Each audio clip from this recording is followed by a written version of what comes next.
Hello. Yes, good morning. What do you mean? Now, Pacha, pom to say. Oh, you are doing. Me here. Yeah, nobody I say. Yeah, Saka, mo statement I'm on the buy. Say, Eddie Kai, you want transparency. This alleged busted cocaine. Any money laundering, abetoja. Now, I say, from your end, the movie say, I buy no person or intimidating minority. No, then the movie say, the government wants to intimidate the minority to shut them up. Yo, Odia Bedase. Mame, fa kwenye so nchia obi biara okay anka no pay. One so me my for wo Sompa ho. Na asem na obi sha no, ye no ye tia. And it's democracy no. A frame accountability. A frame Tibamofo Ghana for and the Yede Juma Ama Abain, say NPP, say NDC, and Yede Juma almost to make Kotna, Jubilee House, to make Kotna Parliament, into no, the Bakumi Nubi, and a Bakuti through some Kotna Jubilee House of President, now teaching near Masabaya, the Boagana. And the Munsum Quabafaso, a teaching in your Mamma Kuyi in Milano, a Faina. No, asamba ina kebi bibia bakobia bababia yadia say yes bamufo etumi ka mwasam no mo akwenya say etumi ka mwasam ye democracy there ye makwan ma bamufo adi amayo ana say kwa ye fato adi pese Ghana bakori di mono kwan so reso bia ye Ghana bia etumi nya akwenya no na ebia John and Tim Fodua or job training and as MP, a Martin South for AD minority for any more a press conference to be about Papa John the man Mahama by case 70 Abba. I could be a chain of Casepa or second D. Then you pay or NDC for parliamentary candidate for the 2024 election. Onona you should move the Kamba and etc. Monedia about $150 million worth of cocaine or mochi. SDH no Mosakoche, Bakubi so a cake poster and no the value they estimated at 350 million. Now before no so no kai say send me by a mayor for containers we back for Accra, after my that contain no gold and it could be and a woman. And now all besides that car I actually quite bad so the upper or per se a buy a half big home. Now a no more so no on airplane in Libya they see Kotoka International Airport. And no some as so buy quite far so maybe a play the fee Gran Canaria. Ono drugs nyoma no edi market wo ho kwa fa so beta Ghana na ba ko so airmed flight so baba beta Ghana almost 5 days between omumi no on beta Ghana ha most about 18 days out of that plane they doing by you hunu jo mo de buy na de mo de koy obo nya passenger plane say dey tie e do no say amayo say be so nipa wo NPP wo ndi so wo mu nipa wo abai mu aye eduma na se omo Ghana po a omo di no kureta Ghana ye eduma ti omo hu ade bia enga mo pe kwan de so ka tere pe ni ko se be ya ede obi ade na no betuma abebo Ghana nti onya intiate ana se onya intelligence a tere se ta play hu asem mienu ye hu asem nti no de betu jate aban edi do kure na entre Ghana po say that place mobile Ghana mobile any no nyoma omokra e de ba Ghana na ye hunu na yankaya ye say nyoma mo de ba no enye nyoma brama kwai so bo de ba or say bia na be sika na drugs bia omo de aba enti no aban ebeyi ne ho ano say create by waiting on the buy. Okay, same way, no. Until you are now, your papa, the man, Mahama, social media handle, and the two just so, Omokurano, Omo, and Amo announces that there are 50 million worth of cocaine or matching, or more direct security for them, any day, no, and collaborating with security for them, no, almost shot them. But I and seminal I start to say each year. Because if you should mono so on for security agencies for which may assign you mono abra, Indiana and come. Let's say, Rumuha, Sana, Yaw, Abemo, Enya, Kudeta, Black one, or Marka, or anything more to me as citizens. The year you should move against number 2 Jan will be on through be at on our police in not before no money. And the band is saying that they want some now, as I say, or more, the money or maybe I saw more yet done for a show of Mocase, more, and they did my shame of sense. Was soon do a bit some of cat and move Kadia, the bed one more to make manner, the bed, making sure someone way. I day in every year in Team for Joanna. No, the uncle collaborate. It is on one collaborate here. State agencies for almost million investigation found money days and bad. And see a home and not some of the chef here. And the API, the local country is here. I did before I had the 17 for you. I'm by my castle when I am quite only way for Casa investigation. And as a more young family, I'm not security for them a country in training. And that I say at some of the cocoa home in the map of Fred, Felix, or Boakye or Abai Minister for Government Communication. So I'm trying to offer to country into trouble. What kind of know what kind? Some of the decisions plain the nuclear. The mental year in our home for the better amount to say, more and more to Bagana, the moon now. So, what can I say about that play? I got that play a mind. That play the meaning and playing Bako, SBB, about the day Bako, ever support to Bako, at the party bread Bako. The second one is also another plane, a buy, and then the begin could enter our shore, and start playing a 9 in Hano, a 2 Ghana. Bako be an or say a plane as a carbon air.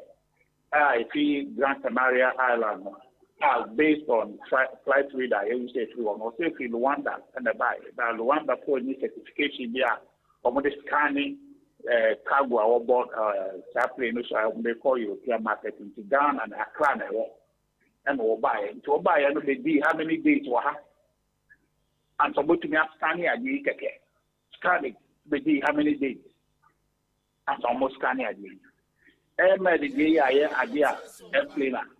Yeah, a day I had for and then on one a day a 2 quite and hand. That should be almost about 12 days or so. I was Ghana. The other buyer, who had the crowd the buyer. Or the other player who and the playing on 1 more say if he Alabama free him a bit here at the end of Pussy baby. And as if Alabama, United States of America, and the basic gun has was a Safuel and after Oma, Muku, no Abagia, Homegana Hana, or Mufri, and the Kusi, and a mucho upon his fan, and Amobenya, arrest me. Now the Bako air interesting in the sense. Yeah, yet, planes in the Nunina, Efi Gran Canaria Island, I had the Via Drago, who some, and the money laundry, who some air force one. Planes in India do a free Ghana. According to Felix account, giving attack of Rwanda. Yeah, but I'm saying, and I play the only in California, and my bravo, etc. And there are some a mean now. The air can say, a year, say, I'm buying old giant politics or the same way. Now, you know, who's saying that your war, it will poor, a war down the house. Drugs, money laundering, someone of the show now. Okay, Mr. Yabana, where comes in the intimidation? The intimidation, number one, is oh, the idea for SWAT, in team for Jose, or no, and one cooperative. And I think ammonia remove, and I say remove no more any day conclusive. And in team for Georgia trouble, and you know, but as some of the Kaya, over the no and this is so. And the Academy say, Sadaboa, my knack of form narcotic control board for Omuna Mujuma. Now, tell us our Jubilee House. Narcotic control and Yenejuma.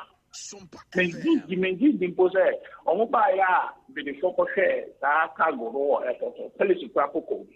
And he said, I or him as a now I do baby, I said, seven way empty as someone in Finamano. Now, Chairman also daddy, Miana Mecca. Young Canada, send you a while so he now. And you know, I do Manoa about Ghana for a young Jackson. I said it to be Macquani, my knack for Becassa. The tea of Muhian said, knack of for another security agencies for so fighting money laundering. Amount yes, a Kukua, a war, I say, I'm buying a cool business narcotic control. A master for war, you before the Majesty, now I say His Majesty. Saying customs and revenue authority for one of these I was so. We are back and we are back to them. The bay it is all kinds of more on the can with inconsistency with and to say our Maya and United. And yes, that be critique said, yeah, only to me you know to be there because all kind of credit. Okay. Matthew. Wadaroma, there comes the onus probandi, the maxim, the legal maxim that he who alleges must prove. So they are also of the view that the burden of proof is on the minority member of parliament. And in this case, you know, it is not an emphasis. An investigative body, every member of parliament say, offer an information or one number. Now, or no, I allege no proof to that effect. Yes, I declare. Yes, I declare. Yeah, they say we know the court and the air council. We hear your money. Now, someone have no so sorry at some catchy. What in one of the say, I deal with a war dire consequence for Omanhene Yaw. That's true. Internationally, and you were poor. Yes, I fight issue. Okay. Maybe but a move back to me, or more, especially money laundering. Who some a friend is saying the financial action task force. Well, or more. And you should move or more list here of oil money and water swap. Affected foreign direct investment. Affected a month for according to airport plane. Now you call a map of Russian. Affected why I have them or more fast. Okay. So, Emma also assessing international financial facilities. And it has direct implication for the economy and the reputation of the country. Ghana was our list issue, and at 2021, the year is our list also. It is the same way say about now it has potential. I said the able to our list issue be one.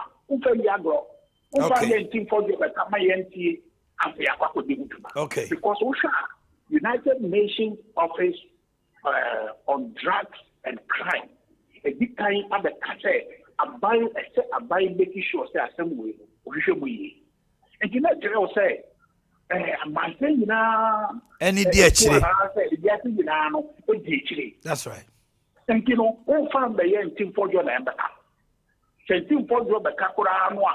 Na ebi a wo nkura no a se otumi hwehwe mu na ehunu ye kofa baaye ebi ana nya Ghana ye po ebi ana nkofo na daada ye ye hunu enti eku a ese hwe ka adwuma no no di adwuma no ese wo mata eku no ye enti e ba de say na be e Felix na se Jubilee House wa oni ye kasa asem onya na kopo ni Okay. Dina konfo na mo ye den. Nti o person dey agenda politics. Egurehuna and now okay sorry no ye the statement no. Okay, so he has no evidence. He will never find evidence. And yet challenge in the air court. So one never find evidence. That's why I find it. Yes, see that play no. You might not be Ghana half my omwa a yo mutuma. And when you Mr. Richard Akye Abia, Director of Communication, the Patriotic Party, made us see no place when you're branding at Chenkomo. Yes. Okay. Richard Akye Abia, and I'm what is here in the Chenkomo. And what then I know December betuja. See, a who's so more minor nothing. I'm sure ye, the tag Bogana say a safe haven for drugs and money laundering. Its implication, its citizens traveling and buying house when you they are asking, send your fellows for Zukachi and a baby you cook as a man. Knock off for Ewa Omoyano and I before bit my investigation. Now, Omagana for who say $500 million worth of cocaine away. Say, waha, why not they buy? Sikano so I see achino, those who poor no dollars, and I know mubi so. Now, many can say, cru. I say, woo, and that's why. Now go pound the moon. Was a dollar, $1,000, 10,000 bundles, the war box, the box of containers, bear 12. And you. Home for me, see me. So our box to say, oh, what's a back? We say $10,000. Ah, be 20 years so. Hey, that's a $200,000. That's a scan now. A Tommy last who says, yeah, me leave. Oh man, made him my crab you. I want to. Let me tell you, pay. Oh my God, go for and show and nano pay.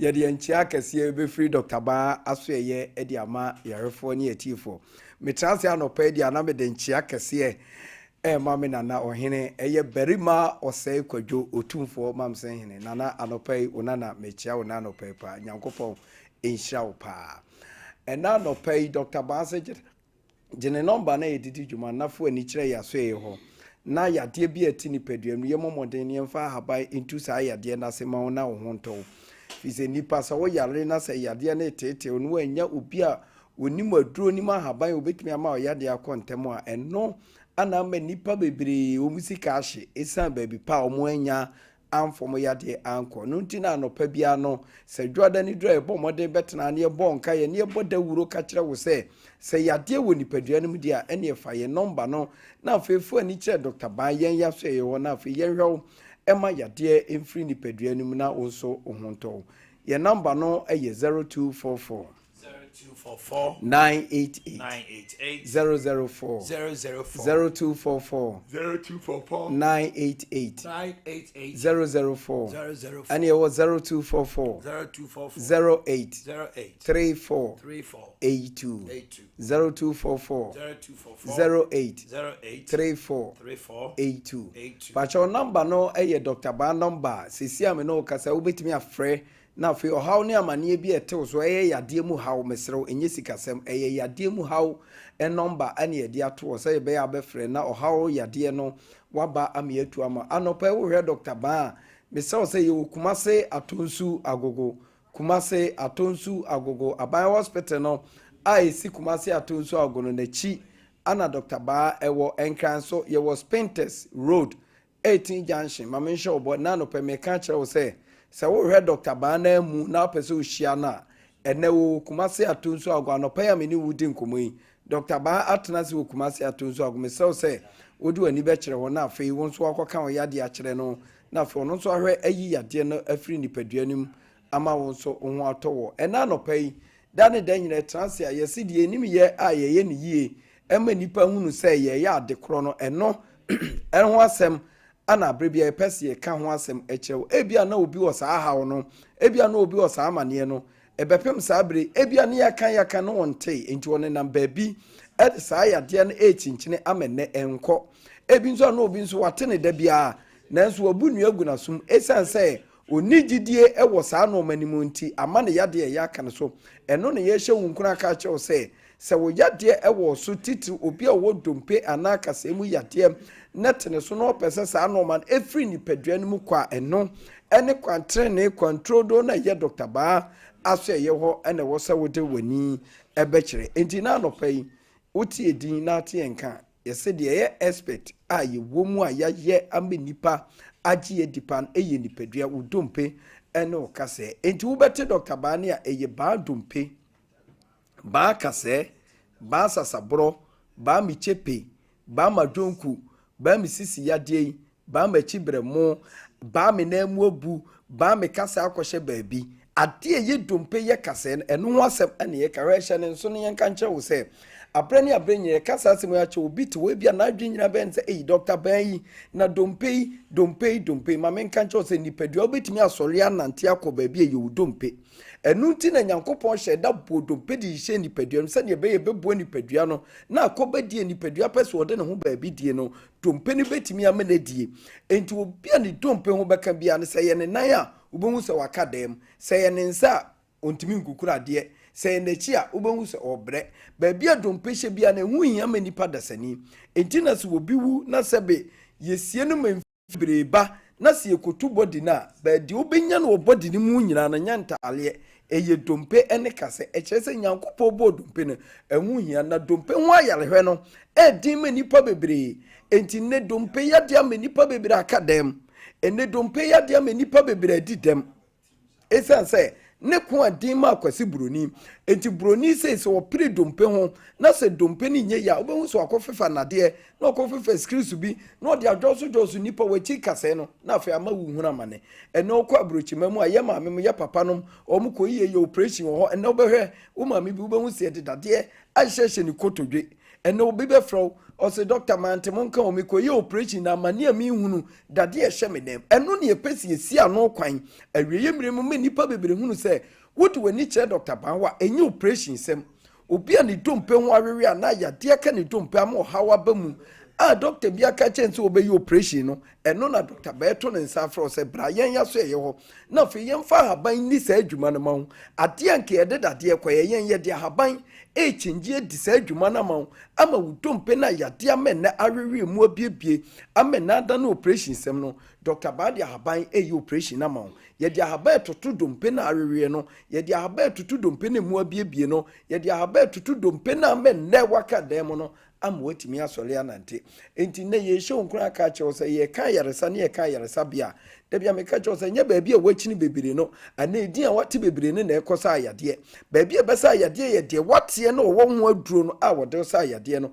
eno ene wo se wokọ enti abere bia omo mbe pira ana omo mbe nyankwanhia ana omo mbe ti ahwe wode mo apiripira no omo de omo ani kire Dr. Ba na ahoto aba hwe ye di minua bi bai me se wo behwe 10 gram bi nanso ne dem no wosie no opahweye ababa we yetimi abubu aguo esanse wote Dr. Ba ne a wa naso ninti ye de ne ba ho enne minua ba ya sori anante agira ne naso biem ama adwuma na nko ye na anu ntimi nya ne okọ akoye ni nyina esanse ne hibon na dwonku no ene yiye yade ne ba ho ma ne yiye accident ne ma ne dwonku no eyiye nanso oba ye a ye de ne to ye word ho no anopa bia no ye kohwe no ni amana duro ni akekere nansa ni asasa ne edi nansa bia mu a ni asane ni de haban fofora ye den asa to so ya dada minua ba ya menne na dwonku na nanka ho abuo no ne hibon na nanka amenne ontimi nante no Yankopon adaroma ne o nante enti bia wo de ne nyankwanhia ebia wo de ne ye yade a fabra Dr. Ba ho ne ehwe ma ne nko afi obi a ne kotodwe ye ne ya ene one ho kire ne pa ne nyina ye Dr. Ba ho afi obi a watu nsanom ensanom pa na eha no afi nu bone nom opesu ogyae nanso da ne da nyina wontimi nyae hwe ade a ye ka ne tumi e wa haba mu ntina twro na edi akire kan ye sie ni dua na ba ne fa haba ne nsa yade e kire se ade bi wo wiase bia ye o hawo ne amane wo yade mu no ahaban ene betimi esi ano kwan ama ono nso afri ni paduanum enti wo ba bi wunu abi watu no bone atu nsanom a upesu ogyae a fabra Dr. Ba ho ne na duro na wunyai ena no pa ye de kasa ni nyina ba wiye de ye ka che on se opa ho to de afa number no na fe ya de ebo di amodi bia na ye hwe e wo Dr. Ba ho a wobɛba ame ahwɛ ama ho ato yɛ number no ɛyɛ 0244 0244 988 988 004 004 0244 988 988 004 and it was 0244 08 34 82 me pacho so we Dr. Ban ye wo Kumase Atonso Agwa Ban Hospital na nachi ana nkran so ye was Painters Road 18 Junction na no pe me show back at you so we Dr. Ban wo Kumase Atonso Agwa watena se anopai mesrew bag na wafa asen wo kon no pe ba bi e hoye papa eno ane ba. MCS enjoy your day. Okay. Obano admission for free SHS no ebia won sem ne ade say why senior high school back wa make come for a private St Andrews SHS ma obano emra na yentete no general arts, general science, business, home economics, visual arts and agricultural science you was seen for su bankesim do go no fin say you asanyu so nu adu bia say enankran yetete mo frɛ nya misro mu ma ma de sua CPC ta wasi results obuso mu twani SHS 123 frɛ 0244696911 0244696911 Kenjin and Najik drinking water, drinking a safe water, refreshing and offering you numerous benefits to your body. Kenjin hydrogen rich minerals bit say calcium, magnesium, potassium, and iron. Ashemua say doa. Ono musue ya nsuo timi gyina ho pa anti da biade en say hydrate you. Ono musue ya ma wadwonso yeso tebe yi fi nyina afi uni pediem. Anopa me kamfo kanjina mawa. Say wo liver, wo kidney, any wo heart, opeso bo ho ban a nom kanjina magic drinking water. E wo horo ho kama ma moja die frisane ye. Obahu ya Brema UGC Tafo New Road, Abawa Road Junction. 0241 449191. 0241 449191. Nebi biya day. Akoso. Time herbal mixture. Malaria party. Time herbal mixture. TIME. Bomodina so benya time herbal mixture. No nya time HH herbal mixture in capsules.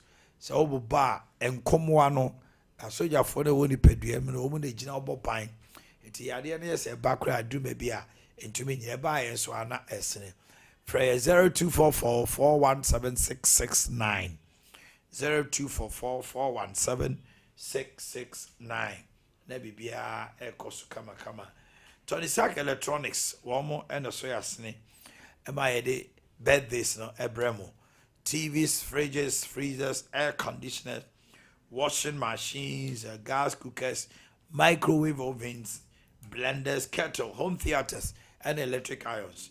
As the Karam County Pomo Doom, Wesley Matter this way, Cocoa Runabout, Ewo Sunyani, any OAD Janimu, and Depo Cassia, and so was painters are yet on Yenema, Upia Giatum. Property electronics, they may come for the amount 0244 119236. 0244 119236. Friend, any entertain como. Never be any day. And goes to come out and from out. Tabita for what? Tabita, the infection center. Ayo prostate. Ayo kidney. Ayo diabetes. Or how do you know? Tabita kum. Tabita kum. Important to say. I don't know, man. I mean, you are not pavia. You are my that's Yamin Show. None of pain so yet ya will be our share in our team was Sompa TV, Sompa Radio. So, at Nasiano Passe, Joy Debia ne Tabita Clinic, I say near Debro will be a few. Now, Tabita sending or my dick and abosono near your treaty pie diabetes, infections, and a prostate. And no, not your treaty as a power, ya say a hot. Now, things general conditions be out be benya biano so no, obey me at the abaya say or ama yashe at the amano.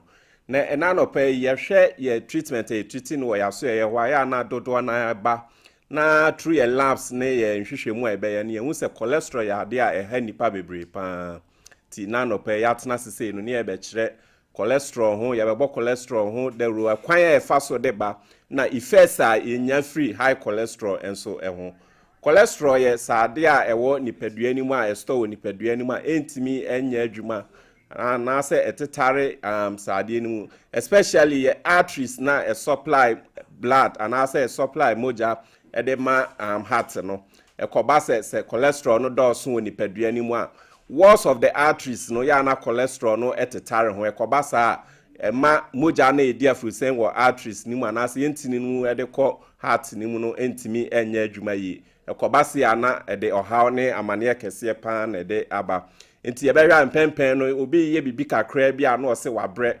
amerika bi na obetu anase onante ko aha ne ayi kakra bi a ose wabre anase obi oho na wo ye yi a kakra bi no enya heart attack we nyina ye cholesterol sunsunsanso a entimi emwa nipadua no ema moja e wose efa nipadua no anase entini arteries ni mu ekọ supply ma heart no entimi enya adwuma nti ye hwa na ya hwe ye didie mu eye edidie nso lifestyle habits enso timi de saa ohaw yi e de buy so anase timi ma ye cholesterol anase high level cholesterol o ye nipadua mu obi o no odidi na sebe we nya anwa no ani anase odi enkwan no enya nkwan ani anwa enguso a ya na eha bebre nti ebe stress obi o no odidi a ye bete anwa ya na da ne da nyina ye di so na ama etumi so ama nipadua na etumi afanshin ye anase ye na ye tididi anadwo no obi o obeye adwuma danimu nyina ontimi endidi okodrufia abo anwumre na e wo se time adura wo se order no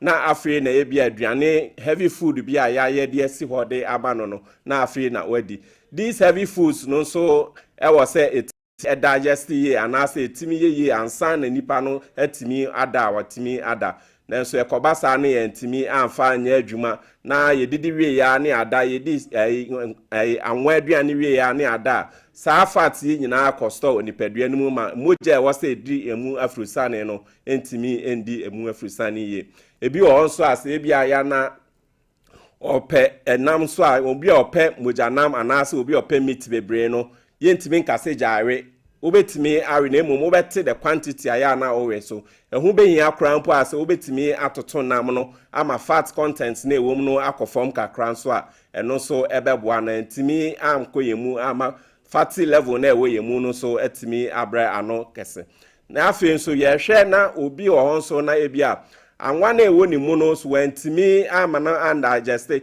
fat cholesterol ni ewo mu mienu ye wo the good and the bad cholesterol. The good cholesterol no ne friend no low density lipoprotein ekobasa na this cholesterol no enante eko this cholesterol no enante eko the walls of the arteries say me kakan no ebasa na block flow of blood no e man ntimi enya kwan enko say na wose emoja timi fam no ntimi nko heart no ekobasa na de heart attack ti obi wo wa abosu otewa prekope no watwa ahwe yabako ayarsabia akwa yenhwehwemu ne yesi wanya heart attack we ni nyina ya cholesterol content woni mu the good one no ne says e bia nipadua no receive cholesterol na etimi ko liver no timi so ne so anase liver no timi protect e reduce the cholesterol content no ema nipadua no so etimi function enti ye behwe ye dedie mu ye lifestyle habits ye ama yetimi enya ahoden pa e de asori akoyenwuma so eni kwan say ye ba anwumre na bia aduane heavy food bi wo ho na saade bi wo so na wo say ye hwe na ye didiem ne esesa eni kwan say anuane ni nyina na ye didi na najo anuane we nyina ye aduane a wodi a wo say utimi de ye adwuma ma cholesterol ne wo mu utimi ben ne kakra na etimi aboa na koba say wodidi wie ya na wada wodidi wie ya na wada no anye ho hwe wantu ho anamo na wo de koda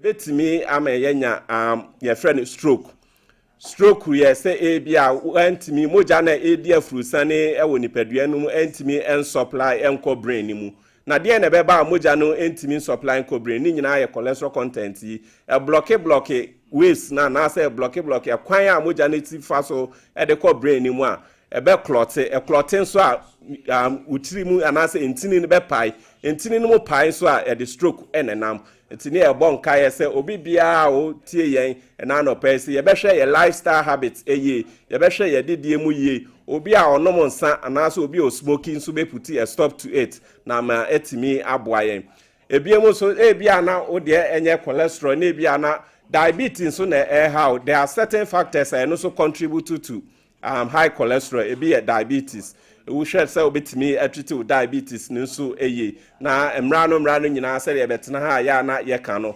3 months bia no untimi cramp na at least 3 months bia no obebo modern say obekọ ayarsa bia na wakọ cheke na hu say ne wapomudin esi tie eno echi no say dem di kan bobo so no services I render edosun bebre obetimi abayaso ye aba betwa scan obetimi abayaso ye aba be ye lab obetimi abayaso ye say home services and our pa ye betimi ene wa ye nhyehyɛ ye numbers e didi dwuma 0260 19 62 19 0260 19 62 19 wetimi afre numbers ni a make arrangement aba be hwe wo fie ana se bia wo dompemu na ya odin se obehia massage wa aposo na ya o ya na obehia massage nso a ofre numbers ye dia atudwa ye betimi no aye nhyehyɛ ne aba fie aba be ye ama kama na nso se bia ho odin na betimi aba yarsa bia wa oba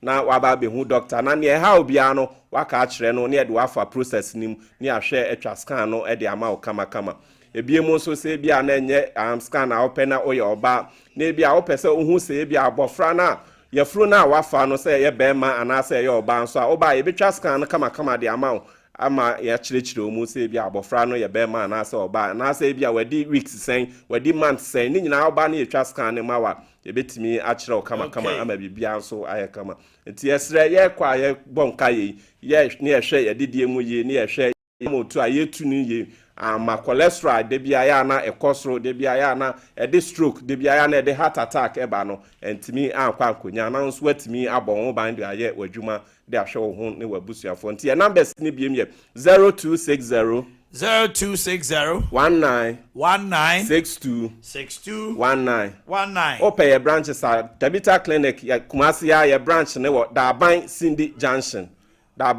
Junction abe hu ya so ya Accra so obetimi akomadina Firestone Ford Bridge na se ope ya brosan kese no esi wo ofre numbers na ombeba be fa na omune wo akwa kudi dwuma Water Crowd den so be hu ya kwasimintin police quarters ne nchen ho no mpa ne ni omu edi dwuma na afi wo sunwane so Odoma New Road ho no ma pepepe ushia dom ugusa obi a be kire oba bi Tabita Clinic wonti ye obi amra na yentimi enye hwehwemu ema no se scans na pese otwa obi amra na emehwe ne yembo a wosa akwan no so na yentimi enye adwuma kama. All right, my brother, enjoy your day. Thank you, man. Okay, you told you my dear so Major retired Derrick Odro, former member of parliament for Nkranza North and South. Yes, Nkranza North, and former deputy defense minister.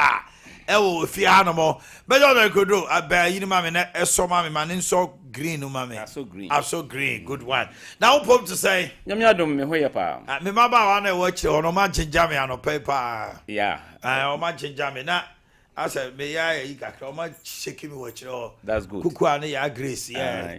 I can say, Gumasu, and Yagro cry. Okay. I'll move you so, my man, be the camera. Now just say, be out to the new class. Major, Enkomodie no ko wie say a free fear there, but there's a serious banter between 18 member of parliament for Asin and Portemo. So far, I'm saying Asin seats me and Sunny, on quantity maintaining the seat. Yeah. Canada Japan, Homo Lucy, and Asin Central. I Canada Asin Central. Now, on the same people, Tuja. Now, the press conference, no was say. Emre do was say Ghana for sorry now. Eya kamia say aha ya baba we koke asetra. Koke na sue. Na national security for beto just 350 million worth of cocaine or matche no. Takrade. O masache 150 million worth of cocaine. What can no say Ghana for him say. Na nsane na nwumre. Alupre Timi kan be na ochini. Yeah. Alupre mienu ebe bowra Ghana anajudu mienu na bedruye. Na baako o se ehu pa na ye Canary Islander ewo Spain. Obia nim say sa Grand Canary area ho no. Eye bia ye enuboni hu dwadie pa na edie. E na ho so na wo mo wi sika ye enuboni no, omo de fa akoye safe haven. Offshore account ni ade. As pay aban ni nimpa but e ho na kwese ye oman a Grand Canary as omo so ade omo.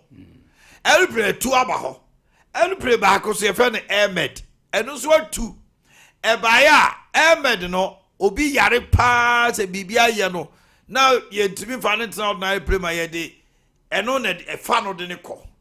Na e ba so ana afa obi a ono so so bia ne hododo no o man ni mu ko. Omudwuma omudi no. Where the plane bedu ye no. Ono na asem o kan se ye huru obi o free plane mpie ye se wo yare. De atoso mienu ye omu ko no so o ma hu so mfa obi. Airplane ye fe ne carbon fighter no. Ye cargo na bedu ye no so e free Grand Canary ba ye no. Ono say on the suspect say cocaine money laundering.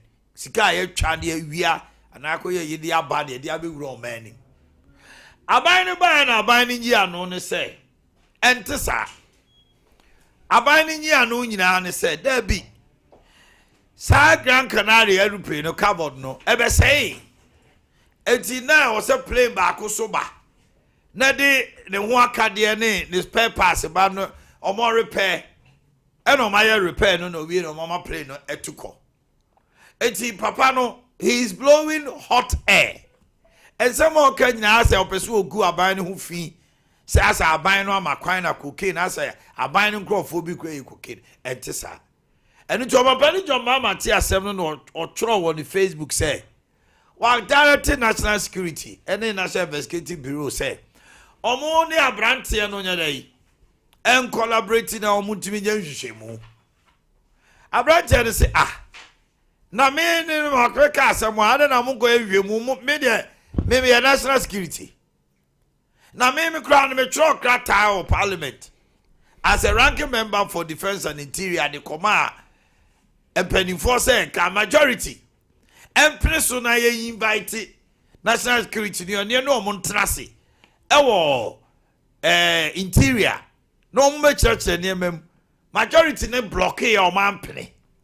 And they, you know. Fellows of Osukwache Abekase, or more inviting a ma checking out. And also all there, fellows of Osukwache say, Omfa Krata, and I Biana say, Nakos Fono, a inviting no meto. Some omo inviting no, it in Trono Wucha. Na, dear no Mugana, a buying episode this CNTia. Ama Niema we no, and then way the way. NPP force do Mwabejim. Say aban no nya intimidation a person intimidating team for no na oma Ghana fo hunu adekro poti a airplane no be na ne omo abe video e de abeto abonten ne de eye huru da say omo boa. Who is telling Ghanaians the truth? What is semni mu bebre? Yeah. Mame Emma honorable Kyoko from Pons Akwaba. Now, Bob to say, and I say, you are home and I'm in call honorable about Chai. And some are Dapno Sunni. Yeah. Ghana, a BSC pay. The Tagore and Alaja Abbas case, a very big issue. We'll become a penico for one crown persuaso. I'm wanting. Yeah. I'm minding about for busted cocaine and bruche by some yeti. We have a history. When it comes to cocaine there, and my good name, we have a told you, a politics na mode ye, a dede, Ubasama, give the dog a bad name and hang it in the biana. Mammy, too. You mean Yamidase, a betcha a chief for near Shafuni na Yachia, Minia, a honorable coco. Any what you might phone na send there. Nakibiana coming and baby no. Bakuku apshim sa kabi bia won tiase bese meba nyame chade ma wa beduru ha nti ebe ma ahwefo nyina achi binya cocaine asem ehu yie pa Ghana yenua cocaine koka no yendi bi ɛho niama no yenye bi wo ha but ye ho adwuma ewo ha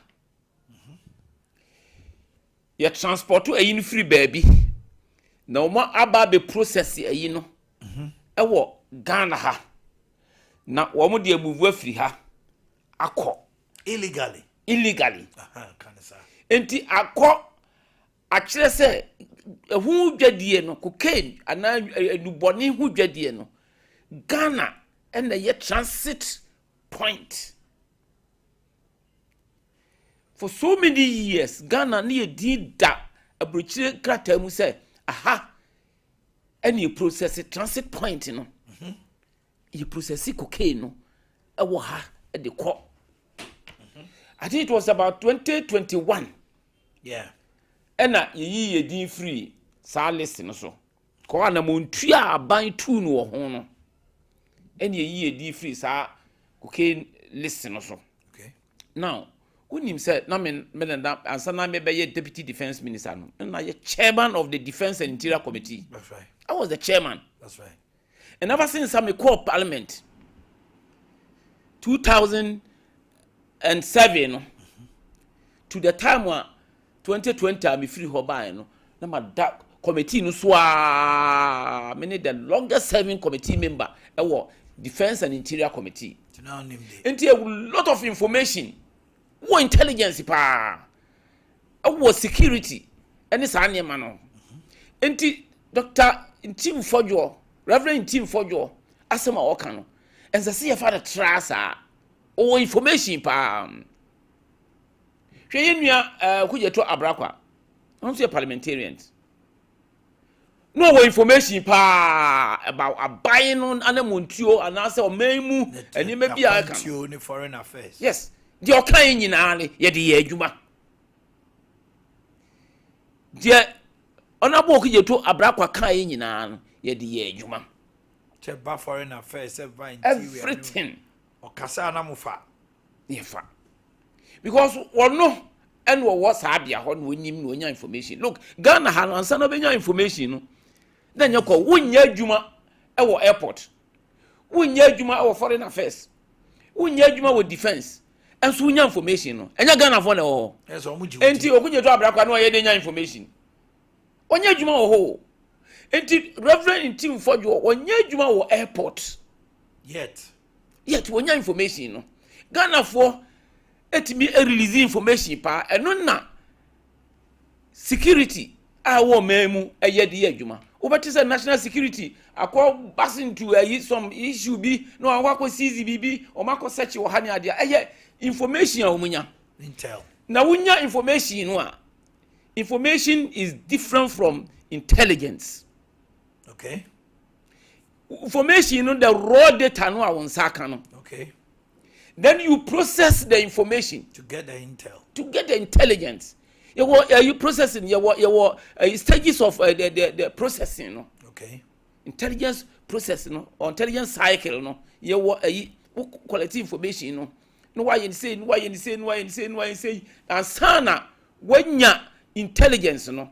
Na we release intelligence no. Am here dia adwuma. Uduru ba bi na say ekokopem na say enkwa then you discard it. Obi more information.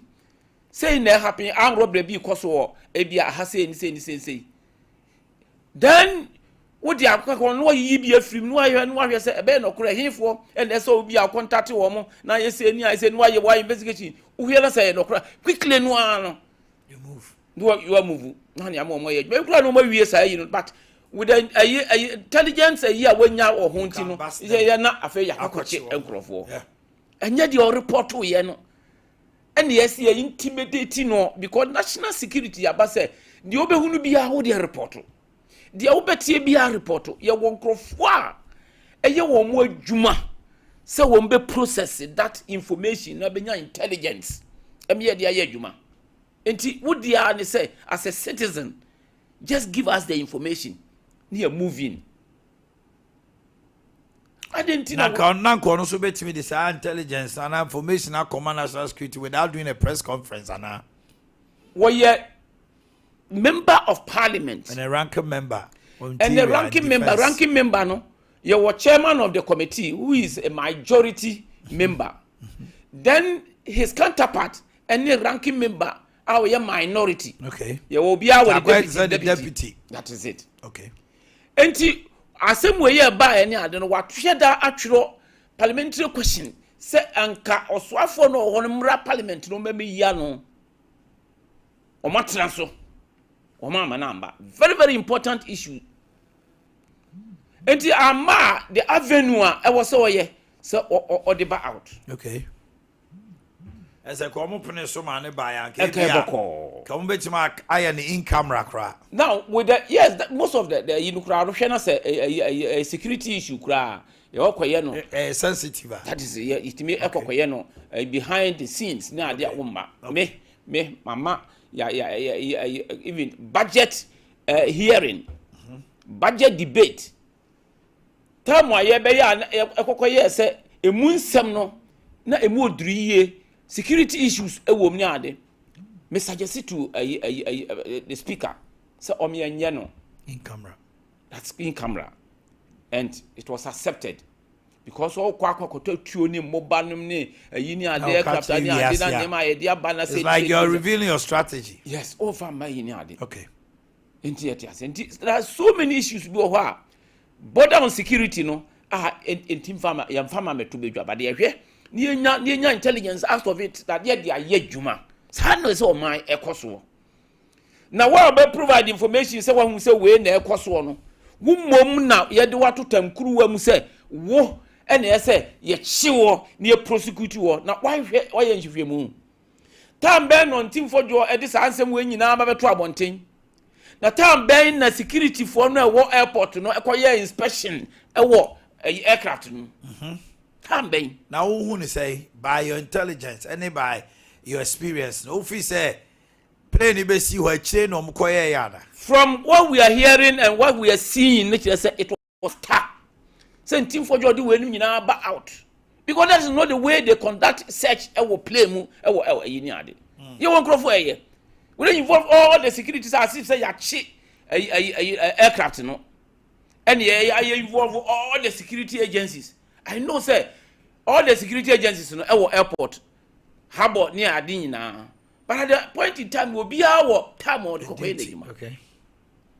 if you no call airport for national security or but at the tail end say bia o cargo and say you be pie no and na almost ayi o search and yes so put all of them together as if say BBSC and anything now do it was understood say when nyina ba out ni ade no and on the camera koko gina ho the video say mon koye search na mo yesi ni ade but now we say team for jo ne nsem a wo kan no said the president can say wo munye investigation no President say national security NACOM omone no hia no omone no investigation no etim for your feel say they do not need him say or no mampani say uncle because since when now obey information but there have been many times by security you know you say you've been invited to provide some evidence or otherwise but I don't say your friend but the government spokesperson on government issues Felix Ofosukwachi member of parliament so say your friend on what chicken out and also about bontin say on fa krata say invited mama witimi enchire they never invited him because on fee said it doesn't matter or no expose anyama obi a ono no ye abase obo expose the man na so so say wo di atum say omo de bibia ba mpa o Debi me say and say aban no ko no the information na ba out sana pese me kire okay on the information na ba out and na wo say igina so ne nhwemu in the intelligence circles no intelligent arena no we don't underrate any information. Okay. Me intelligent me a security expert. Me a security expert. My year course was out 3 years pa. I got my master's degree. I was security. And you know as be a baby no who taking on. Won to twene ansa na obeto atwene no no process here dru baby. And we say it's of no value. And now the see baby. Ebia that you be here. So information no anko man no and so okay say we here team for you only evidence I was said narcotic any other agencies no NIB national security and even police other institutions bebre ebam no mo ba no mo ye o mo adwuma aircraft were there 2 aircraft baako medical evacuation aircraft and baako say jet ni ade wa my information ma atamu a wo mo edibe land ye na de course nyina don't say who say somebody is there providing information to for you. Definitely. This is what we refuse, not that we fail.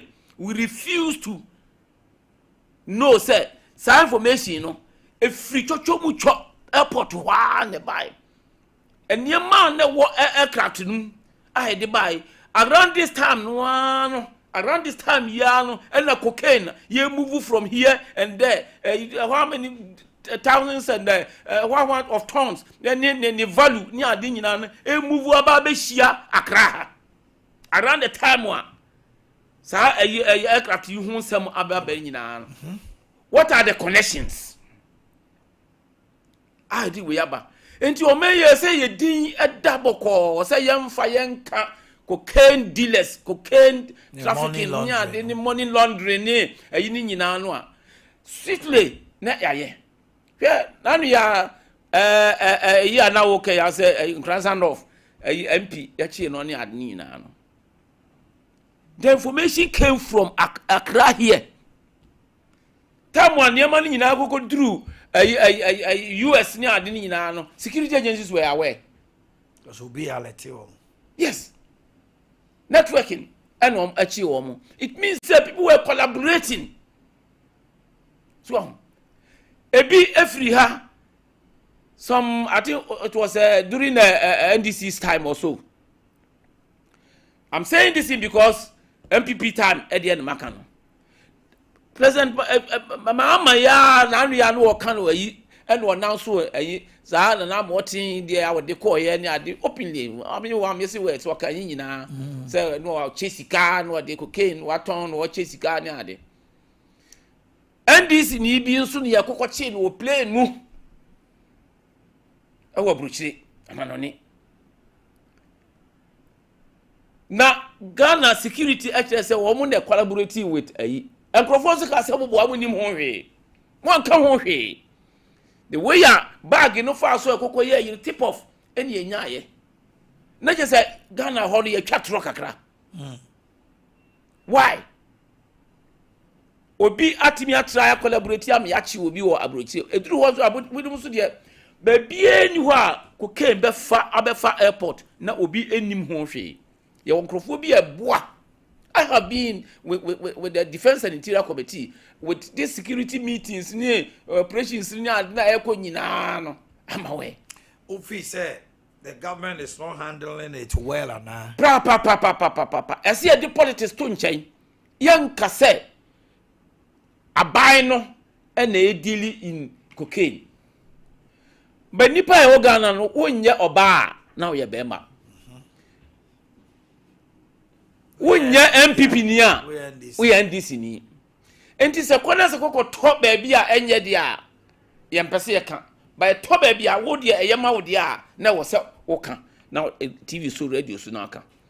Se NDC ni ene taye akire ene sa ade ma we no nyina ekoso a yankasa ba no wo na wo ye sa ade ne mo ma so ye expose ni etimi hunu so enti ya anya ne sa ni ye din na wa ma no ne say ye drugs trafficking free ha transit point aha na je say ye weak o ma hwa wo say wo ko entokwa wo frontage movement na wo kono unity no left right center baby ye weak no and enemy oba penetrate no or the attack either left flanking or right flanking or frontal attack baby ye weak no and whatever enti oba hu say Ghana ye weak enti ye di edin kokoto sa listen no so nyame aboa ye di afiri so a wo se ye ne maintain say no anya sa na ye kwa investment economically politically bibia etia omayi. All right. Mami enko honorable Hona. Mami fa we soon to ja. During the weekend, Ade BC Ghana for any China for akabom say oma bie bibi e friend no China Ghana Mining Association of China Ghana Mining. Ebi mu se ebeboa. Ebi mu sisi ene galam say ni mining na ye kono de pa nyai. Because akwai to say yaji atum say China any Ghana for akabum di mining wo omatimu association. The minister for mining, lands and mineral natural resources and the Kubiano. The business mogul Ibrahim Mahama and other business mining big men were all there. Only China, Eko Kabomu. If people say it's going to be a big gateway open for China to come and do mining. If people say, Ebebuama, China for Ebi almost babe ye mining no. Yet my regulative almost. We'll look at that also. Honorable, Mamemra will check on this cocaine and allegations and all that. Mami Joe. Omanhene mefa sakwanya isu na machia Sompa atifo ne ahwefo nyina. Enkanka menua no mu a ene nananom ya omo nsutakwa ma beposo ene ninkrase nyina omo hia me omo se ekokun e misi ye ekokun e munua me wo ha mechia obia. Omanhene eye cocaine insensem ya ye kan sania minua pani di kaka eye major retired odru ekaye no we enye no ma ya de ye amanyosem ni bia if you say see anhwe ya Ghana ye beji di money abanya ya ewo so sebase obia koke nsem a ensese ye fa ne se ebi enipa no oni ya fa no opeso oka bibi edigu ye animu ase na enhwehwemu esese ye no ye hwese ye beye saa so ena ye hwe kwai se ana kade peno ne se omo so a ya omo ni ya ba ya fa na so o opposition no so no se ba koke nsem a na se ne wo hunu no wonyina so bi a otimi edi tudwa ana se omane daadi na se mo bi wo ho a otimi boa se ne be ya koke nsensem no ye betimi aye bibia fa ho se ne be ya enye nsemo na minua pani kasa no okan bibi ese miwia ya na mse minua pani miwia na mne bedi nkomo no mahu se ono de ye pani ana se Pani de o so o hwe ne rank no ne bedi wo du de obeye enti no me friends a me di frɛ ohun o kasa no o si the year 2021 po ena abra na MPP abai wo so no o mo bo modern ema dimboni bi a na Ghana agye enu ntini ye de aka list bi ho no ye yi efiri so na eno no eye be se mfie no mo because o mo ba pa 2016 ena o mo bo ho modern anti 2021 ansa na ye edin efiri so na chese cocaine sensem no enye nsem keto awu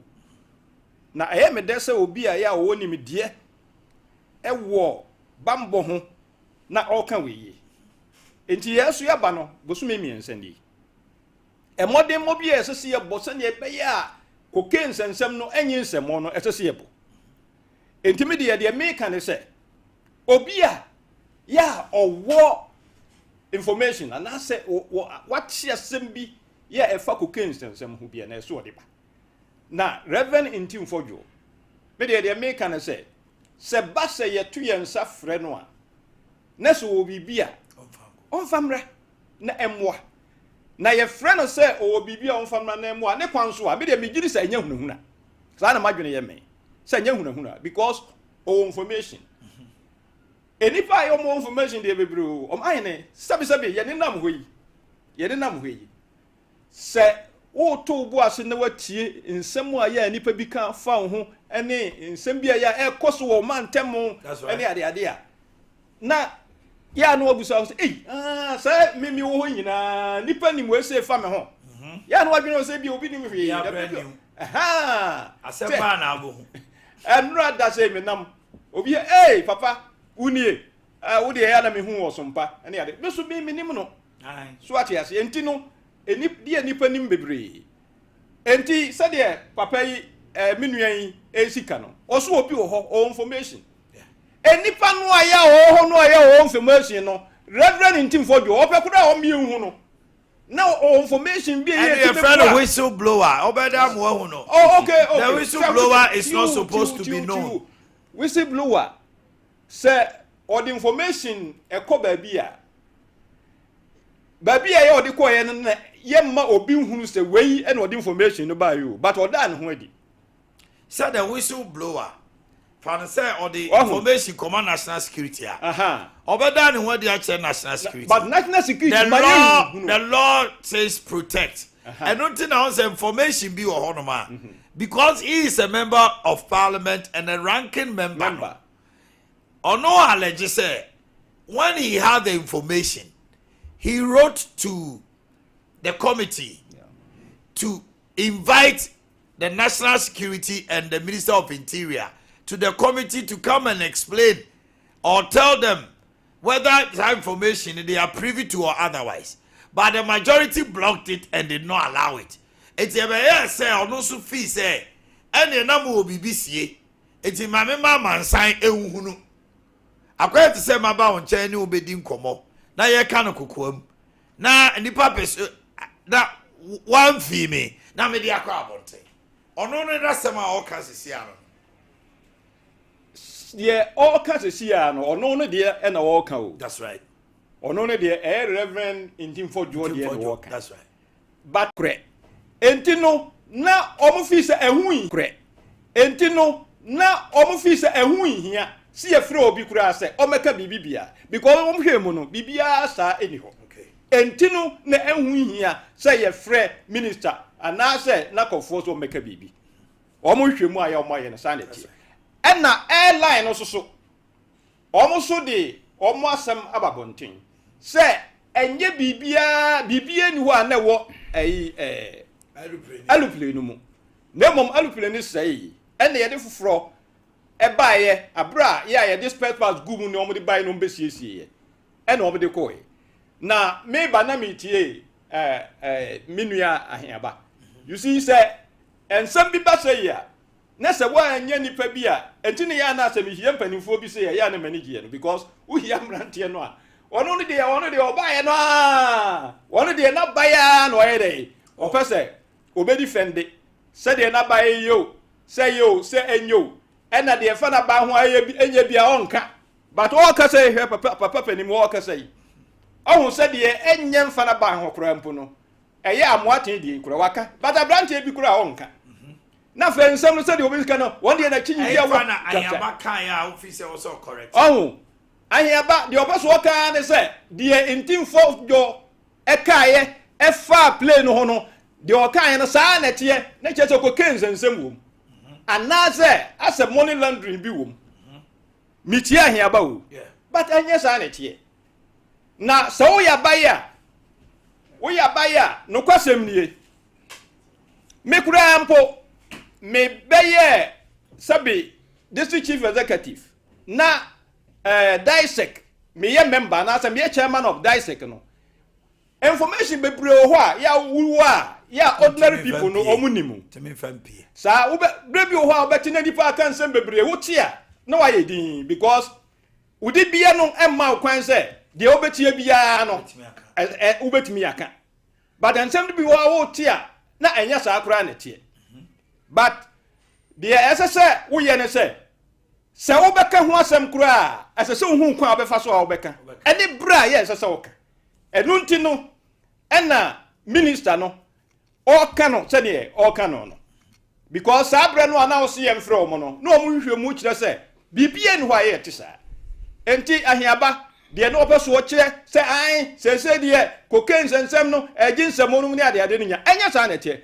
ne mmom no ye boy ho mmɔden ebia ne sɛ wohunu sɛ bai bi aba ne sɛ busome miensa pɛ sɛ cocaine sense bi eba ne sɛ wo mutimi edi ho dwuma e ma ne daadi a ne kyɛ so mo bo ho mmɔden ebi ene ne ye si wo Cape Coast so say about 3.3 tons 350 million worth dollars o dollars yeah street price no swat yase ne kyɛ sɛ wo mo bo ho mmɔden e wo ho nye sɛ ebi a wo mo agya no ma agyeje mu sɛ nkombe timi amana twi afa sa swat yase enkanka abra ya ebi kro mo te sɛ ayet sɛ fans allegation te bia de esiye no e fa o mo party member bi ho de sɛ ne nkombe timi de esie but o ma no de e kyɛ sɛ o mo bo ho mmɔden ho enye sɛ bia wo mo atiada sɛ de be ya o man no ye be sai akoye achi e wo saa nsɛmsɛm no de bi nya sa na tie okay abo nonkron apa home meetings ya e ofie ha ye to adwumadie no so na de toso mienu a me de to mpanifo ni ma yenhwe eye menim se obeka me bi ho but ma me mfa we no so ntum aban no apeja ekuakuo ba ko mienu a wa launch ayikra river guards enom ne ade operations se course so ebe yi kalam say ne small scale mining ho sansama edi enya na firi ho eti matese li 2462 kra no o ma hyase ye ho adwuma e be stop wo mo mutimi ekọ ye kwaye mu ye forest no ekotu ayi no na association ya by weekend association of China Ghana mining no amani pa bebre adwuna ye mo kesere ne e na wo hwe ne wo TV no so no na ebi mu free say penifo bi ti say Ibrahim Mahama penifo bi ti say Minister for Lands and Natural Resources Kofi Amaboa Moni ade na say China for any Ghana for akabom atikuo a o mehwe mining sem so a say kenya bone na eden na bi mu fi say na de koke galam say de say de ana mining de afi de ya legalize say afi de yen say you food de kra say nya mining nyina so na say nema so small scale mining na among for to legitimately on sense I say and sense you. Why are people having issues with it? Mami too. You mean me that's it. I'm say utu anamobi. Na namono Momodia hwehwe kwan ya befa so asa na montuo no ebe wie peya. Na se wote ana wuyi nipa bi asi ho ana adwumadie bi asi ho ama aboa wa na montuo no am se kaboni bi ani ho boni bi ani ho now ye hwe se minerals gold diamond any other minerals ni nyina no se de China for abebu afa omeyi so illegally etuo upam wo mo se de nya enko wo mo chibi no mo repatriate bi no ye ni China for nso ja wo kurokure mu kakrakra wo enti ya ye ni se konni ni besepa haban ye tase no banyansafo ebi wo ha ya hey wa bedi nsamoni na de kokurum enso bi wa go betimi atra no de na tum enso na wa deport no no woko enkrofo ya ba ne de ya beti hu kuo kese bia na ye ne papa mu a se kwan yon fa so amo etu ayi no na di mboni a China enya no ye hwe ne ye ntikuo bi minim omu aims and objectives ye ntin ye mfa hwe ne ye mo ban se de one ye ne Ghana nkita hudie no enseye ya ye nkrofo nso a ye wo se omu embassy o hade na alamontuo na omutuo ne behwe ne ya check ye se obeto diamond kura na so de diamond me free Ghana kura ebia na wonam kwan papa so se ne ye wo small scale mining association Yes right wo mo hwe se sa illegal galam say yes wo mo ema mese ye tro kura na wo mo de asi ani wo mo ne ma information that's right enti enye boni but ya na enokore na ye ba akopɛ se ebeboa omanyi anase emwa omanyi what is the motive behind ɛwɔ sɛ ɔmo kyerɛkyerɛ mu ma amanfoɔ te aseɛ nipa ho adwuma na woyɛ no nipa ho adwuma na ɛyɛ no yɛn nyinaa so yɛn te aseɛ no ɛnyɛ baako sɛdeɛ wei bɛte aseɛ ɛnyɛ saa na wei bɛte aseɛ eduru baabi a ne yɛ de amanyɔsɛm Ghana saa na ɛteɛ wopɛ wo mpɛw adeɛ biara ɔbɛyɛ na ne amanyɔsɛm akɔ wuram na asɛe anamontuo bi a ebi aban na asɛ nipa kuo bi etuo no hwɛ Reverend Team for Jodie ɔno no the Defense and Interior Committee emu wɔyɛ member of parliament so ɔhu ade papa bi na wɔka ɛwɔ sɛ yɛgye no kwampɛpɛm papa so ɔpa nwoma so ɛnyɛ nanimɔɔdɛ ne yie ne yɛpɛ ba ne yɛde akɔakɔyɛ ne yɛde akɔkɔ si bɔne so na afei ɔno mmom na akɔakɔyɛ target sɛ yɛpɛ sɛ yɛyɛ ne ha no ebia na montuo na wɔ mu tuo no na yɛ papa but I say yɛn nyinaa yɛte aseɛ sɛ nkurɔfoɔ a ɛsɛe wɔ man yi nti sɛ Ann Roberts ɛna ɛdokoro yɛn na deɛ yɛbɛte an sɛ Ann Roberts ne aban etu anamon bi sɛ yɛti kuo ne ade a the name armed robbery no koraa deɛ pɛ sɛ eradicate no na ɛnkɔnkɔ yɛ ayi nti wɔanhwɛ ne yie na wɔankyerɛkyerɛ mu ama amanfoɔ ante aseɛ no manhunu wɔn na montuo wɔn ani so ade hunu ne ade a na ebinom akɔdwen sɛ afei deɛ yɛbɛtɔn wɔn ma no de ama wɔn na ne yɛwɔ other agencies anaasɛ aban dwumakuo mineral one commission yi na even yɛnya board koraa gold board ne one no nyinaa why this institution why this association ɛdeɛ ɛna ɛbɛyɛ yɛnte aseɛ na sɛ yɛkɔ akɔyɛ na businessmen abɛfrafra na Ghanaian businessmen kuku dampa abewura mu na ya na aya amanfo nyina kusen enti yɛwɔ sɛ etua na mo ne yɛhwɛ ne yɛkyerɛkyerɛ mu yie ma amanfo hunu sɛ wona montuo no de ɔmbutaye de si wɔ mu ani so ni na nya ne bɔne ne mo ne papa ɛbɛboa ɔman mmoa bɛ na de bɛbrɛ ɔman no saa kuo na ɔmateɛ no association na ɔmateɛ no ekuo de yɛsɛ ne yɛnkɛyɛ welfare anasa ibisa ne de boa eku members no ne ade China Ghana ne ade but party benya na Ghana na ba no ebenya politically economically socially any bibia efa ho bia no e wo se ye kyerɛkyerɛ mu na wan kyerɛ mu obi ante ase na obi akɔakɔdwen ne bɔne nti de be kyerɛ ne se e wo sa ban de ne ho akɔkɔwura mu minister ne ho anwa no nyina ne ho akɔkɔwura mu no wo ha le nim mama so obi ani mama friend say Ibrahim obi enim Ibrahim so enti no untime nka na nyi ayi mfiri me na yafa aban mu mpanimfo ministers no nyade ene wakoda kuo na die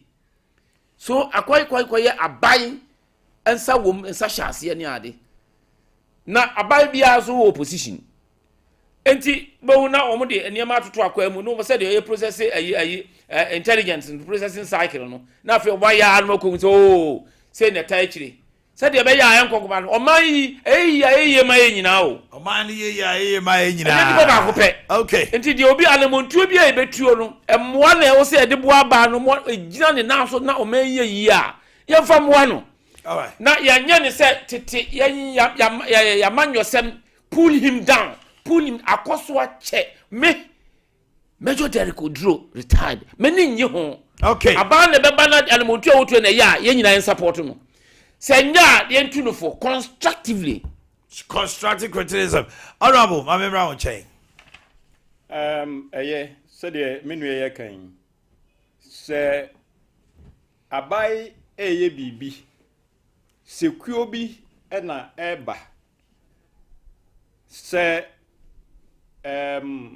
enhyehyɛ bi na abai eye na se san hyehyɛ no aye no ebetimi aboa ama yagudie ya yewo yatunu kwan papa so a bigidi se ne kwan so a emfa ho hwe ni nipa ya wo firi wo se omo ye China fo se omo ye English fo se omo ye America fo se omo ye dai eno de emfa ho na nso so amanfo dika ti se de wo ye ase a wo kan esan se China fo ena galamse omo agi agire mo ha no the moment ya sanka ubebo omudin say pen obi ate China for na abo omudin sanka association no kura ye say ebia Ghana South Africa miners association anka nipa nkasa na mom China for di na ye ba mu no na de asema ba but me kan say omampani mama or track record.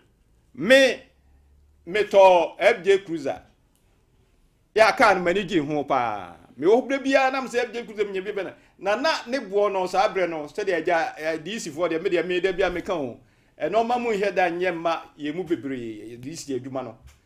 But 2013 abra ya oye na dwene say opese galamsey me ko mampani dada mama otu ase no sa abre no China fo do bia ya eko omo FJ Cruiser na me toy the same time me plant aya me use ni fie sesi China fo no bia ya omo yo mo adwene se de omampani mama na ni abre opese sa omo plant na me toy na me ka sa around that time me ko Brazil na meba na me do Ethiopia na ekoshi ya China fo bebre no omo ho na me madwene me se omo ba Ghana but rather no say na rather no ya pam omo free Ghana about 3,000 yes ya omo eko na am say Ethiopian airline and omo fa eno kire say ampa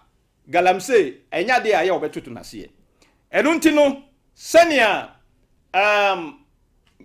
major retired eka no yenhwe botaye aye si sakuo no omani so ebia ne din China din no ya yete na China fo din no ya yete ye no na ehunu aye na mom ebi kwa na dwen papa no mo de ba that's right ebia na omukura no afedi ye benya minus papa afri China ombeboa ama yen agudie tuo no atumpon na yeyi galamsey fo na firi mu if you say galamsey fo no de omo de baba ko na bra ya yenye kuo bia ya mfa ne say ekubatai ya ebeda sa ade ona no de ye gidi se omo kura mpo ye ne omo di nkita ho ne ye di ne yi a ebetimi a regulate ebetimi aboa wa ha no ma ama omo jai sa galamsey ni ne che so obi a ya wo babi ya mpo no ne sa akuo no ubeshem na fe ya mo hu nhihye a ya ewo is it not in the end going to make the small scale miners also weak? The small scale miners association no yen we no mu yen miners so yen ka small scale we no mu de miners yen ka small scale miners China Ghana say small scale o man ka say small scale miners China Ghana small scale miners large scale yanka large scale it is mining but so it could be small it could be large but already no Ghana yen mra kire say foreigner bia ntimi nya small scale mining and no so many problems is here China for ni nyina so yes small scale say eno na Omanhene wo hu say esese ye wo ho a ye ma ya ni biri yo because say wo magazine say anya China for kura me ka me ba China for so Nigeria for say Ghana for bi rumadwuma na anu ya say Omanhene say o mo badum must start bedum omo ahase badum den na ba sa Omanhene Nigeria no Ghanaian in Nigeria na wo shop sa Omanhene e ba sa Omanhene e ba sa mimi say ba ko abagi bi ye ba bia me shop yes na ye yam hihie they say not one Ghanaian omo abawo omo ho dadada and one Nigeria omo improve omo na say na small scale swami omo ho papa Nigeria for woko ba bia e to phones na there is not one Ghanaian over there all Nigeria and I say why Nigeria ni kra obeti aka say Ghana shop and sit down and so ye jai ama the issue is Ghana Nigerians we are brothers yes but Nigeria ni bia no aboko Nigeria jom onim de Ghana for timi ton ho bo fruit see we Ghana ni na wo Nigeria the only thing you can sell bo fruit and aduane bi restaurant kese kra wutumi mie yes China say we Ghana ni na obetima bie shop na yes wa ware China ni and China ni no the license na to agi amount but edum jesi aswami magazine spare parts nyina Nigeria for almost so almost banks no abai ni ma almost a very good interest rate maybe a 6% 4% to what be turn near money be gumunti ala tedwa no ade be a Ghana ni no because of no bank bosiane ho si ho a ne bo odema 5 million no Nigeria ni be ka say for 2 million beje enka no yes enka no And I mean so me kota de na say me ye Ghana ni. Na Ghana ni the man 5, Nigeria the man 2 ah. Make us say the club ni nti no. Me bo ka 300. But better than nyina no. Ne ye gu Ghana fo adwuma. And gradually e gu so. Say say o start red do mo. Enya asam ketua ba ku de obe nti me hunu no me hunu nche na ye me na me kota de ho. We mashi. Na me nim so Nigeria na me katwi no no oka Nigeria brofo no. And Ghana for na so ye hwehwe animu. Papa. Ghana ni wo Nigeria ni wo niam no kra ye pe obekọ Nigeria ni wakoto. Na me kwa ye nipa ye egu ho no. Enya asam ketua. Enti siet na wa ebeto brebie no. Wa hwe ye se de be ye nsa be ko ya no be ya no kra be boy. Oh, because omo ba na fe obi akokasa an na buzi ade aliens compliance order. But I want aliens compliance. Be say unkai COVID buy Buhari to Nigeria bought them for 6 months say shem na obi amfa emo enwura ho. Yes. He banned the importation of rice for 6 months. 6 months no mu dia omu local rice. Ghana need from CSI and on befa no koi. BRI CSI. No befa no ko how more ko local rice. By 6 months time no. Now mono I ready for Nigeria. Industry. And now ko Nigeria. The taste of the local rice no. Ewura o manu munti no. Omo no mu import ba no. Omo nka say Buhari nka say me party ni na import. Ye ni anomo na Keti Amon eka se oni parliament muano no mo ne Ghana cement on for entrance any products be importable omo entrance me enye dey ne yentimi enkate the importation by a certain percentage unim de entra because parliamentarians say good parliament nyina no emu be 60% eye businessmen omo kra de ma True. That's all. True, meaning parliamentarians in Ghana. Who so na sebe je fie keke no. And big time. You are the okra matches. You are the okra mwa. You are the okra emo. The okra tomato paste ni ade. Eti parliamentarian no who say ya. Enye omu sika no mu de o. Na come to my members of parliament. Omu kra niema. Eti omu pamo Keti Amon. Omu amfana sem. Because no okra niema ni bi. It will stop that. A very poultry angu nyina. At the point in time, Mami and friend La Bianca. Now about 70% of a Google force on the crabber. What to see a council of state member? We are there to stop no. And this is what we have done to ourselves. Poultry nyina. Because a politician have interest. But so why are we not telling ourselves the truth? We're man in a year, who say Ghana Mining Association, China Mining. It could get to a point this association. A bedroom maybe no China need money or the number but association. Oh yeah. And Ghana for could defend no. Sure. Because an association member. So be Galam say no baby guys no see ya. And I say the kind of punishment no. It's Ibrahim Mahama. Afafu a friend penny for say this gentleman is part of our association. Please, mercy. You better prosecute no.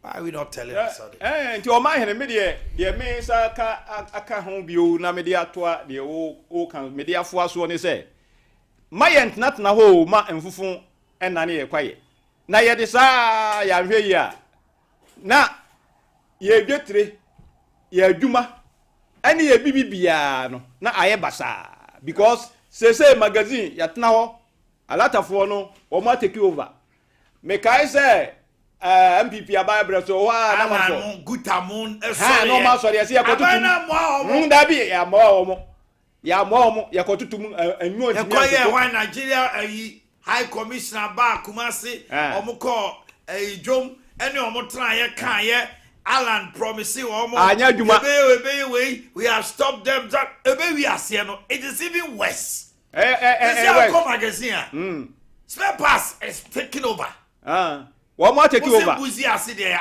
and the one aliens compliance now me say Nigeria former country Ghana na Ghana for ko Nigeria kwa so say omo ko shops na omo ko to Ghana for niema you can't omo kra no pay I hear the Chumabani Asino. Say the entire bend your soul. The entire Omonhene say, Uber 2 on 1 way a day. I penny for no denum. Omo hospitality no a day. Sir, Echo was near Quanium. Debbie. Oh, Abba. Yeah, no corner to send young to money a quo moo. Ediani the edition. Sadiani the edition. Mr. Massia were doomed. Sir, what was this here China Mall? They are taking over now. Yeah, Santasi. Assassin, and penny for me. Cow decay. No decay pass assassinato. Yeah, Pamono. Oma farm decay, gun and you. Yeah, they are my Chinese. Atosu Council, China Mall. Sir, I think that dancing. I think I dance ya hojo. Me no kasei. Na sane na no mu bie ye. Omo ton plastic bowls. Kone kore domo egu hono mo. I think I dance. And so you are retailing no. And yes a wholesale. Oma no nsi o. Wo mu pe places. Ye ma e ho be 2 years. China Mall will be all over Ghana. All over Ghana. Na bibia so mo beton bi. We sit here. And we allow it. Ni asise wo ye mre mu say. Obi ba no be investment ontumi nya retailing. This already a big chunk of money e be investment. So obetima ye say ade ko this one attach with a local content a Ghanaian. Ono bo ya two way nyina atwene. Ana biscuit na me ton a ye retailer China ni timi chen Nigeria ni timi chen Congo ni timi chen and then India ya shambra say India for no foreigner and also a minerals near there omo MLT ayi you can't say gold continues important ho obi anim omo carry gold omo na to gold Indians e wo TUC the military police everybody knows and we have allowed it to fester near sabetra 24 issue statement as if say we don't know what is happening and if people ni nyejuma nya the indigenous Ghanaian no Juma also opie no ye good no na China for kra de omo ye kra ne say any Lebanese Indians no ye nkwada no omo adwuma so omo sisi omo so x 90 times omo sisi omo papa they say call China Mall ko busa workers ne say akatuya say no market here 500 this is they even pay some below the minimum wage and so penny bi dim yamba ne bibi and only one by Africa so honorable Chinese don't buy Africa corruption. Oh yeah. And so only one the chrome say or try you be kuno. But China for Chinese are chrome are corruption. We are number one. But when you say the chrome, yeah man quine. Cause Nigeria come as a China for send over Nigeria. They can't survive there. So omompene. The entire omompene say salata for no. Bibia ni biadi. Omo livelihood ni na biadi. Ghana yes ye no. Yes ye de no. So say Omanhene Omo take over magazine. Say dum. Omo has say and a TUC area and I think a junction area ho na ahojo area ho Omo take over. Omanhene yes de ye kan nyina yenim ne ye kan. Yenim ne ye kan. Eye ebi asede eya abanya asede say. Sa nyima ye bobɔ so nyina na odi begu akwa mu minu mienu ye nitumi. Enkrofo edi dwai enkrofo amoye sei policies in your plans na enti na me dey say da bia me can say this current government say we are resetting Ghana wa ba be ye bi pen ahu nie ba enye ne de nyina wa ye bi pen abana dan dis ye bi pen MPP so aba de ne ba amanfo pe dwadifo won me ade nyina no MPP so aba be pen so with the agenda policy be about say resetting there let's see you resetting all these problems. And I'm going to say, sir, forestry law no de buy any adinano. Bano NDC was what say, sir, you see a tuchune mining in the forest area, young tuchune demonstration yard. Why are we not abolishing it? Now, young from what's it? Yeah, amendment. 26. I like 26. 246. Argentina, yeah, say. So who can say now we are doing this so say at the papa bi wo ho say yakase yenya amendment ma say ebeduru mire bi kura na e wo say aban kura no enter that forest wo na ekoye adwuma nti wo ye no say totally ban e de ensunsanso e ba ne mom yenya ayi some clauses bi say eduru mire bi say ya say so ho but ye nyina ye kasetia na afi de ya ba na ye say oh afi de ya amendment then yemfa abanda da no bo ma no say de entira ma ye ne sa say ya window bi ato ho no a se bitima ya se nya saade a yanyi firi ho kra window dey na ye door na nya window tito a epono na bode so let's reset it ni ehunu ni anya yi me say aban no dia akobra anya mo ye nyina no let's reset it aban no dia akobra alatafo window gate pa Omanhene where the double gate. The window of the gate has been there for so many years. And people time. How about Omanhene who say security awo me mu enko yie hwe say obi akwada bi akofatuo akoto hwe say ibi wiamo ase hayi enra entonsofo ni wiamo asefo di akoye nipa ewu the security situation no e wo say ye hu bibi Matase happy birthday to Abigail Amankwa, administrator Ankora Homes. Today is your birthday from Eunice Akoto Mansa, administrator Ankora Homes. Mrs. Grace Asarin Cancer, administrator College of Engineering KNUST from lawyer Opon. Mrs. Grace Asarin Cancer. My beautiful lady Abigail Asari of Jabin. Asumedu Dakwasoa sends that to you from Kesmi Media. Solomon Ade Boakye Nyinahin Kwanta very madro Nyinahini sends this to you. Michael Osebonsu of Agrocom Ghana Nyinahini Kakape sends that. Gloria Chubesi Dankwa of Efijasi Senior High Commercial Fiscal from your husband OJ of United Kingdom and your children. Sweet mother Ma Lydia Buenya, CEO of Lydia Fashion Arena Ahonjo Runabout. Efia Buenya Nana Yabuama of Sompa sends that to you and myself. Afe kra no Ernestina Nana Sewa Kwam St. Helena Catholic School Cancer Chrome from your mother Esther say Abeye. Busham for your brena so me peja muma unsa zinko aye krado a omode agudi ewunsem eba. The honorable kan no mesrem a asante mantem watitru and security wise this you Peter te oba bastin na oba omomo eko kunkum mobile money vendors what match wo mama ya boy se mama mesrem nyina hini ni wan sem na peja ni mo no menim say security as at the time aban we free so na asante mantem security okay oba so you are maintaining it, keep it up said the beya bibia beja regional minister wadaroma ene joada anano o say mbose sa ka no a omubu no totot kumase akoma yesu droba fo buye bukata na oma committee bi investigation ni ade ema omonfa report mreo anano asante ebo ahia o se wo hwe ni mu se by weekend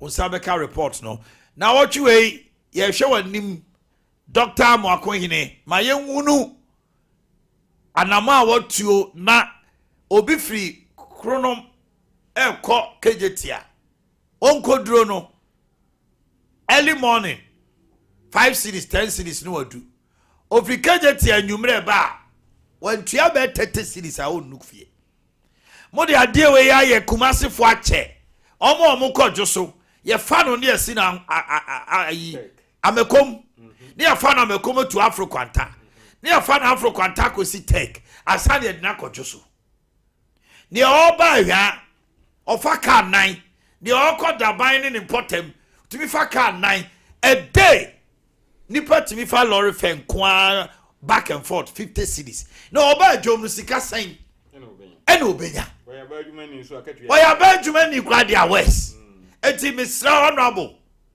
yenim se oba e kakra wa ya kire ye no wa kire se we ya branti adwuma no betima ye this is ne ba ne MCs ne eguso ba beboawo but sadie we die foundation form na we ya ebebo ensema ma abusuan form di si ha no mo na madam penny fo ase odondom ye be se hia kira Thank you and have a wonderful day.